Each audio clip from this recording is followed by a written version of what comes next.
계시록 9장 13절에 여섯째 천사가 나팔을 불었습니다. 그럴 때 사도 요한이 들으니까 하나님 앞 금제단 네 뿔에서 음성이 들리는 거예요. 제단이 뭐지? 제단이 무엇을 하는 곳이지?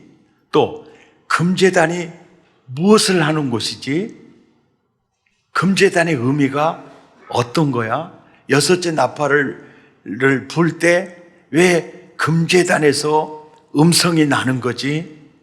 그 금제단에 왜 그러지? 이 생각이 들잖아요.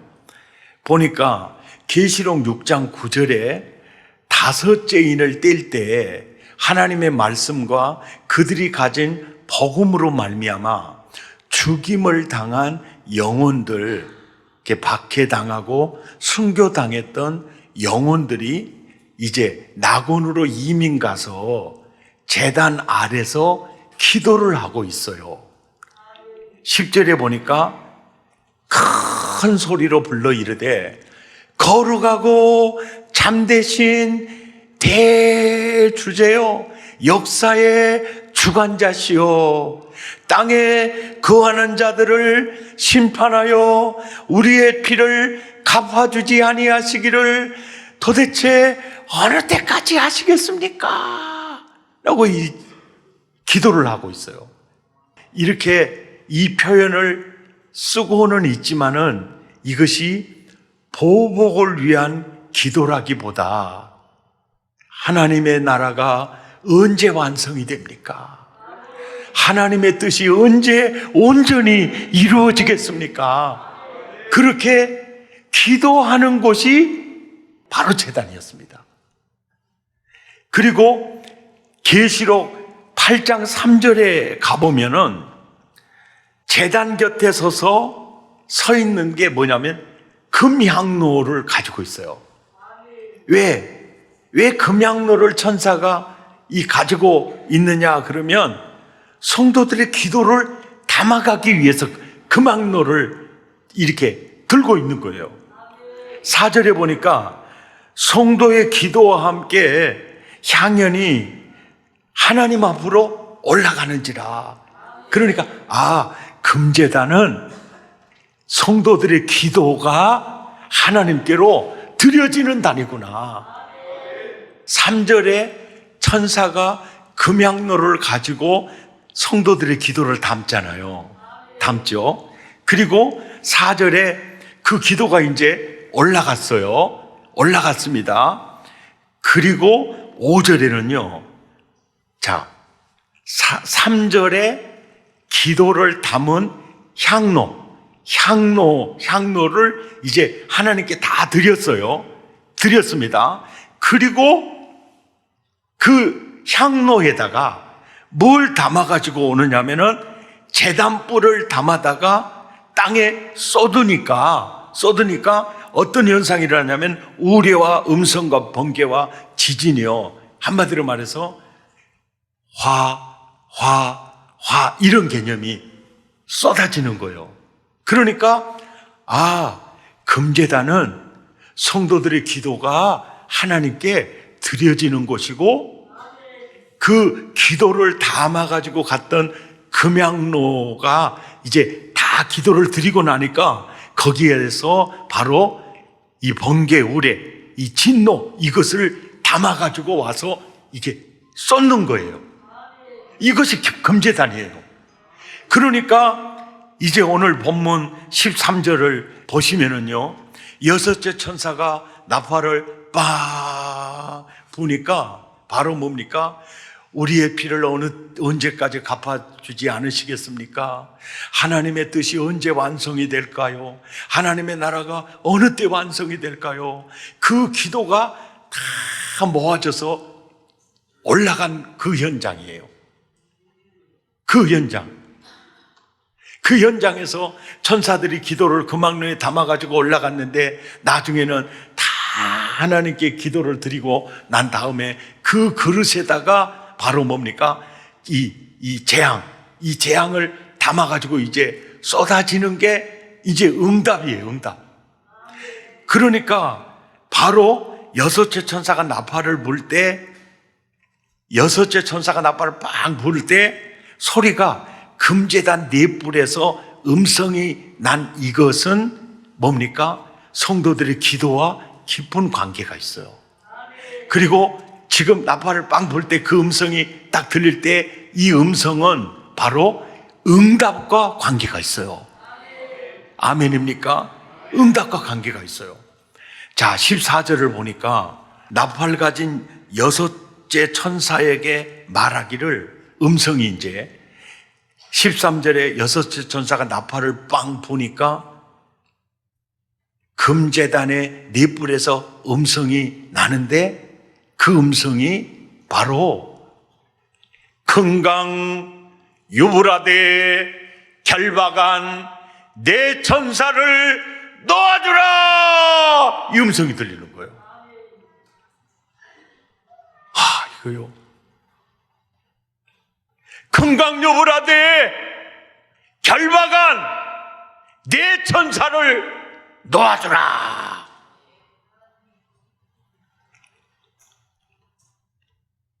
결박한 네 천사니까요. 선한 천사일까요? 악한 천사일까요? 예? 이것을 결박하지 않으면 안 될 이 천사예요, 천사. 그러니까 하나님이 딱 이 결박해 놓은 천사를, 그 천사, 네 천사를 놓아주라, 이렇게 얘기한 거예요. 15절에요. 그 네 천사가 하는 일이 뭐냐? 네 천사가 놓였으니 그들은 몇 년, 몇 월, 며칠, 몇 시, 몇 시에 지구상의 인구요 3분의 1을 죽이기로 준비된 자들이더라. 그러면서 16절에 마병대의 수는 2만만이니 내가 그들의 수를 들었노라. 월부드라는 학자는요, 2만 곱하기 만, 이 수는요 2억이라고 얘기를 하고요. 그 신문 그 찌라시에 중국군의 총수가 2억이다. 그 신문을 스크랩 해가지고, 마병대 2만만은 이건 중국 군대를 지칭하는 거다라고 해석을 했어요. 상당히 무리가 있는 해석이거든요.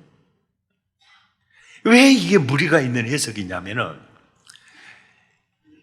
네 천사 사명, 사람 3분의 1을 죽이기로 준비된 자 마병대 수는 2만만이다.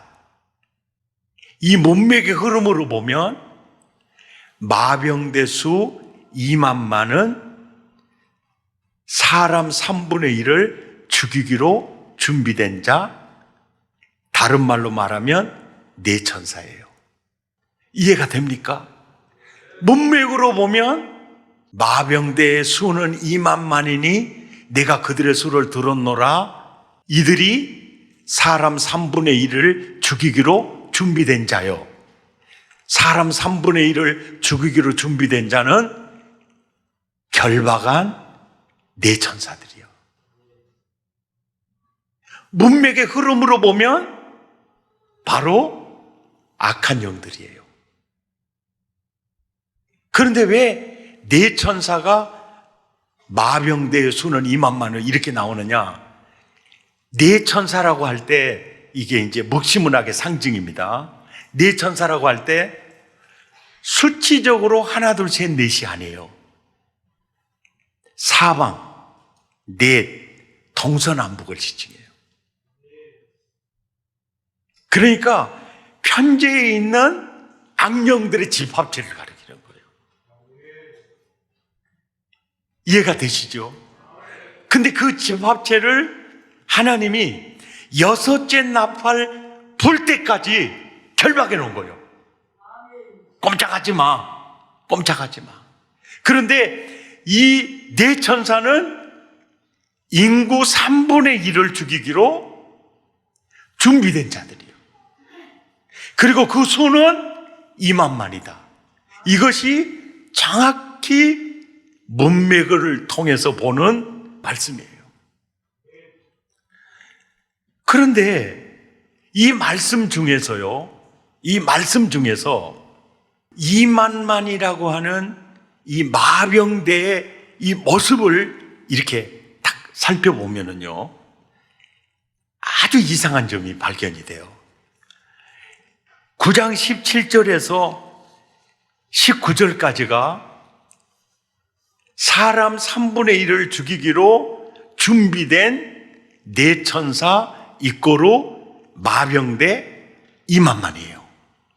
그 모습이 17절에서 이제 19절까지 모습인데, 같이 읽죠. 시작. 이 같은 환상 가운데 그 말들과 그 위에 탄 자들을 보니, 여기에 보면 말들이 나오죠. 그리고 그 위에 뭐가요?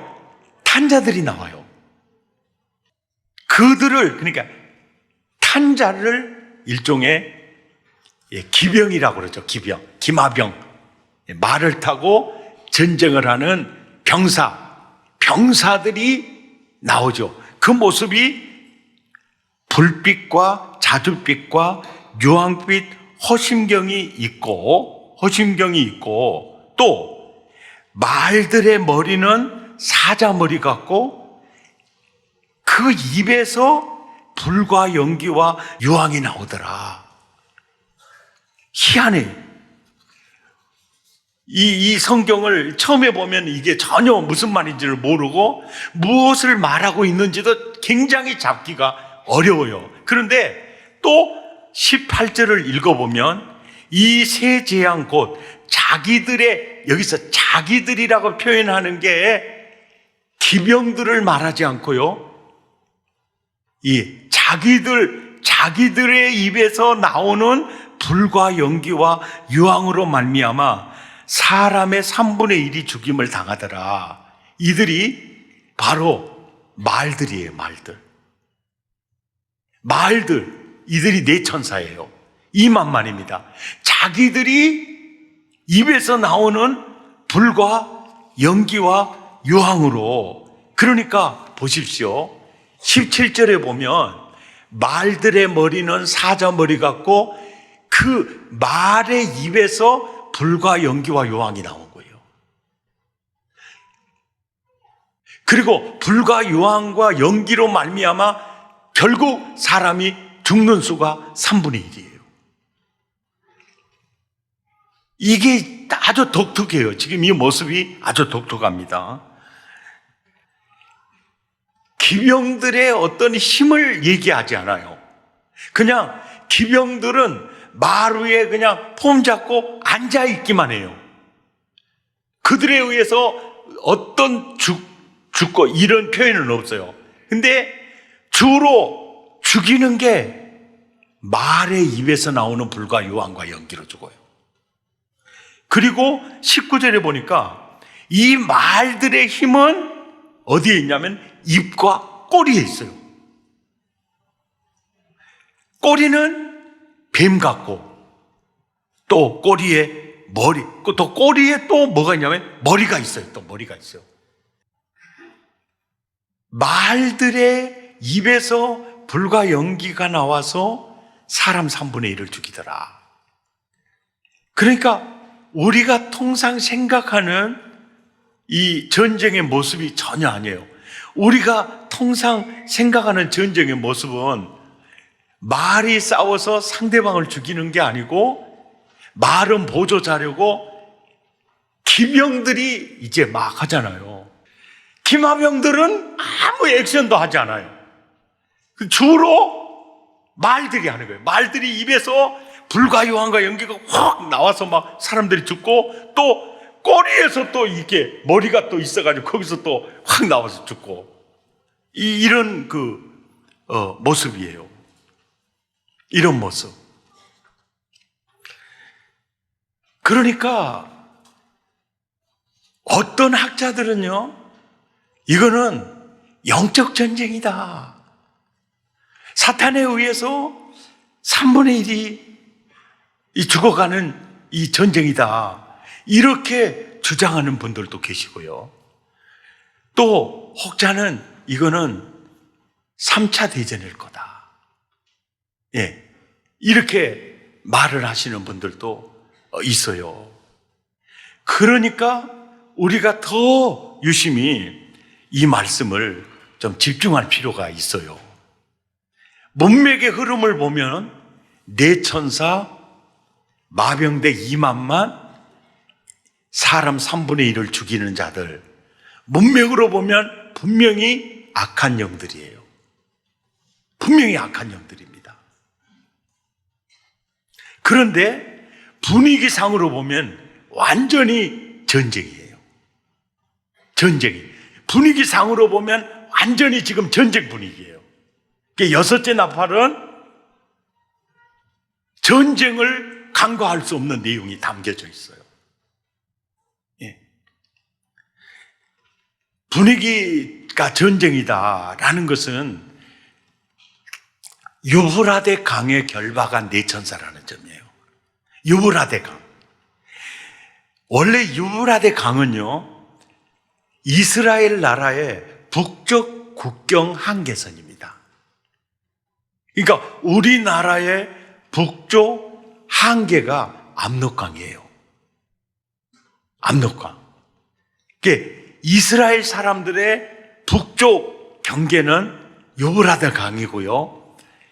유브라데 강. 그래서 창세기 15장 18절에 아브라함에게 약속하면서, 야, 너의 땅은 남으로는 애굽 강에서 북으로는 유브라데 강까지가 이스라엘 땅이니라.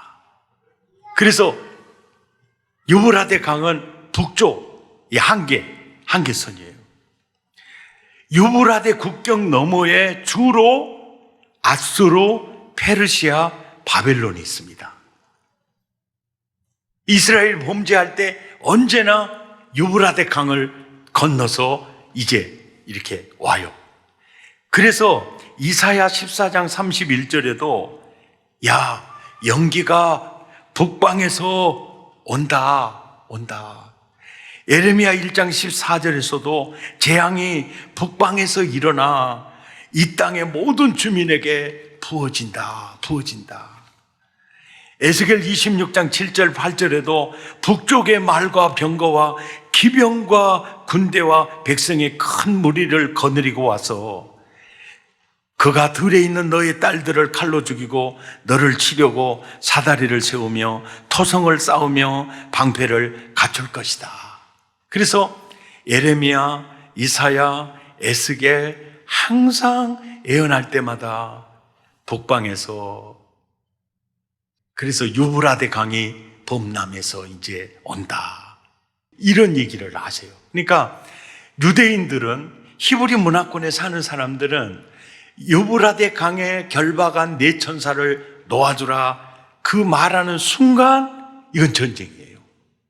그냥 전쟁에 대한 말씀이구나, 이게 확 들어와요. 그리고 요한계시록이 쓰여질 당시에는 이스라엘 나라는 이미 로마 제국의 식민지가 되어 있어요. 그러니까 로마의 속국이 되어 있습니다. 그런 측면에서 로마 제국에서 유브라데는요, 동쪽 경계선이에요, 또. 그리고 그 동쪽 경계선 너머에 팔티아족이 있는데, 이들은 마병대로 아주 유명한 이 군대를 가지고 있어요. 그러니까 유브라데 강 너머에 팔티아라는 그 족속들은 하여간 달려가면서도 이제 꼬리를 통해, 꼬리 쪽에서 활이 날라온다 할 정도로 어디에서 어떻게 공격할, 그러니까 도망을 가도 굉장히 조심해야 된다. 이 역사적 배경을 통해서 보면 이제 그러는데, 바로 팔티아의 마병들의 그 전쟁하는 모습하고 오늘 본문의 모습이 상당히 비슷한 점을 가지고 있어요.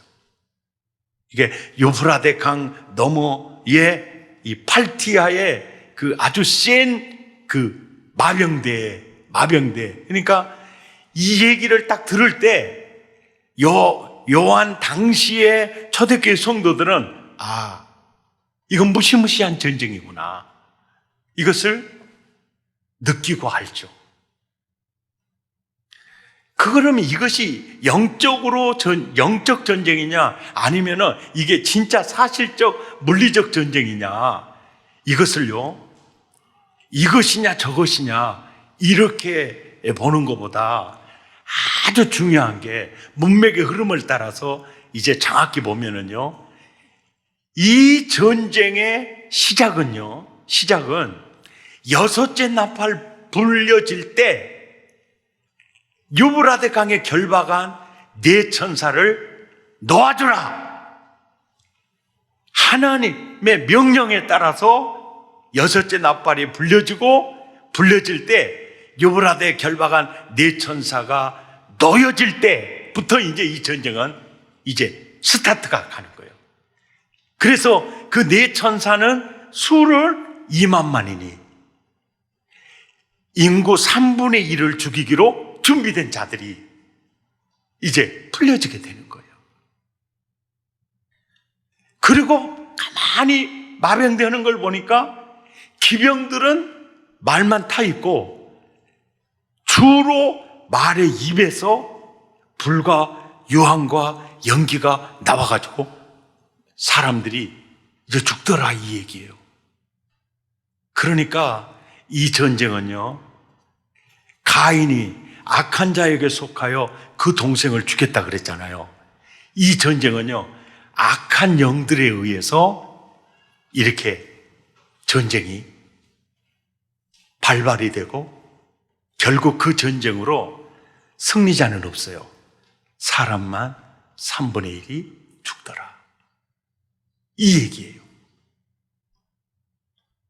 그러니까 여섯째 천사가 부는 나팔이 불려진 겁니까? 아직 안 불려진 겁니까? 아직 안 불려진 거예요. 다섯째 천사의 나팔은 이미 황충들이 역사하고 있죠. 그래서 지금 시기적으로 딱 보면 여섯째 천사가 나팔 불기 전에 지금 우리가 살고 있는 거죠. 역사적인 배경을 보면요, 지금 중동에도 전운이 감돌고 있어요. 항상 불씨가 있죠. 유프라데 강을 중심으로 하는 그 중동에도 항상 그 전쟁의 불씨가 이렇게 항상 있죠. 가깝게 생각하면 북쪽과 남쪽에도 전운은 항상 지금 존재하고 있고요. 지금 전 세계적으로 보면은 그 전운이 굉장히 이렇게 감돌고 있어요. 근데 때는 언제냐면 여섯째 나팔 딱 불려질 때, 바로 전쟁을 일으켜서 인구 3분의 1을 죽이는 그 시점이 딱 되면 이 나팔이 불려지는 거죠. 예. 지금 우리는 그 선상에 서 있다.